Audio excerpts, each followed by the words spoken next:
What is an emotion? And what is the difference between an emotion and everything else that goes on in our mind? That's a very big question. There is no gold standard as yet for an emotion. There is no single thing which must be present, and if present means there is an emotion. I expect 30 or 40 years from now we will have the tools to look inside the brain and be able to tell when a particular circuit is activated, and that will be the gold standard because that's what's running the emotions. But now what we have to rely on is what we see and hear and what people do. And so I have a list of about, I think there are 15 things which are present in most emotions. Emotions are not private in the sense that nearly all emotions have a signal in the face and the voice that informs other members of your species, and some other species to some extent, as to what emotion you're feeling. So the emotions that are universal to our species are anger, fear, sadness, disgust, contempt, surprise, and enjoyment. Now I break enjoyment down into 12 different emotions. I'll give you an example. Relief and amusement are both enjoyable. They are as different from each other as fear is from anger. But even though you know when I'm afraid or angry, you don't know the target and you don't know the trigger. You usually assume, most of us are egocentric, so we usually assume I triggered it and I'm the target. But that may not be the case. Emotions do not tell you their trigger or their target, they just tell you what they are. So that's the first characteristic. The second is what triggers your emotion is a very fast process that is totally out of consciousness. You have what I think of as a scanner that's continually looking in the environment for things that resemble what has triggered your emotions in the past. Either the long ago past, your ancestral past, that which you've inherited, or what you've learned in the process of growing up.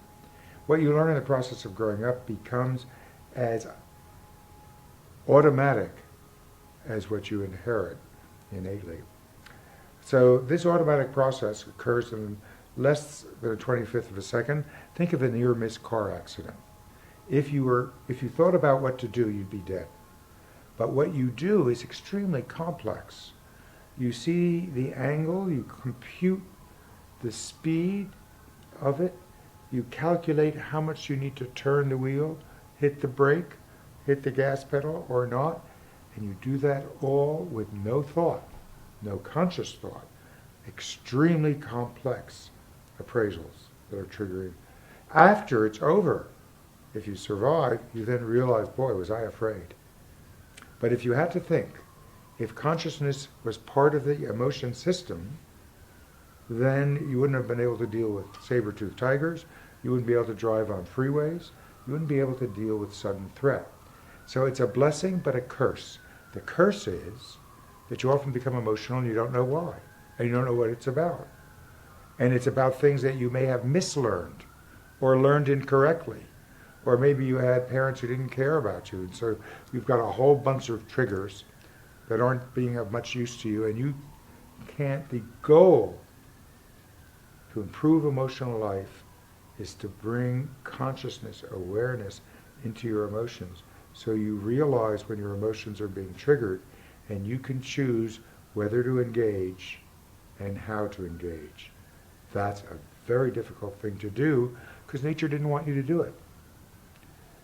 But there are exercises you can do. So I was in the characteristics. So universal signal, automatic appraisal. Emotions can occur very briefly and they can last a brief amount of time. You can be angry one moment and sad the next. They can change from second to second. Another characteristic is that we don't choose to be emotional. It happens to us. That's how we experience it. That's the meaning of the word. It's that it happens to us. Now with entertainment, we, to some extent, we say, oh, that's a good tearjerker. Read that book, you'll get a good cry. But that's a very recent invention.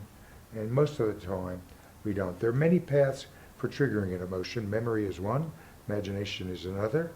the most common is the behavior and actions of other people. But changes in the weather, a tornado will trigger an emotion, as will an earthquake. I've only lived through one major earthquake, but it did trigger an emotion in a lot of people. So you can become emotional about almost anything. So emotions are involuntary. They produce involuntary changes. You don't choose what to do. You can choose to try to recognize the impulse before the action, and if you can't do that, and that's a very hard thing to do, but there are exercises that can help you. You can at least recognize when you're becoming emotional. So you don't continue to act emotionally until someone says, "What's up? What's happening to you?" I'm sure we've all had that experience that somebody says, "Gee, you seem awfully upset," and that's the first time you were aware of it. It wasn't that you were asleep, but no part of yourself was observing yourself to say, "Ooh, I'm getting terrified. I'm getting angry. I'm feeling discouraged." Nothing. Well, again, that's a problem, bringing awareness into the picture. There are exercises that can help you. I mentioned earlier that I distinguish a number of different types of happiness, all of which share a single expression in the face, which is the smile, a particular type of smile that involves the muscle that orbits the eye as well. The voice is the primary signal system that distinguishes one of these 12 enjoyable emotions from another. Think about the difference between the sound of amusement and the sound of relief. They sound very differently. People smile with both. So it's not the face, but it's the voice which tells you which enjoyable emotion. Emotions, every emotion can be enacted in a way that's constructive or destructive. And in my series of discussions with the Dalai Lama, we clarified and agreed upon this, that the criteria for a constructive emotional engagement is that it furthers collaboration and cooperation with that person and has some benefit to a wider society.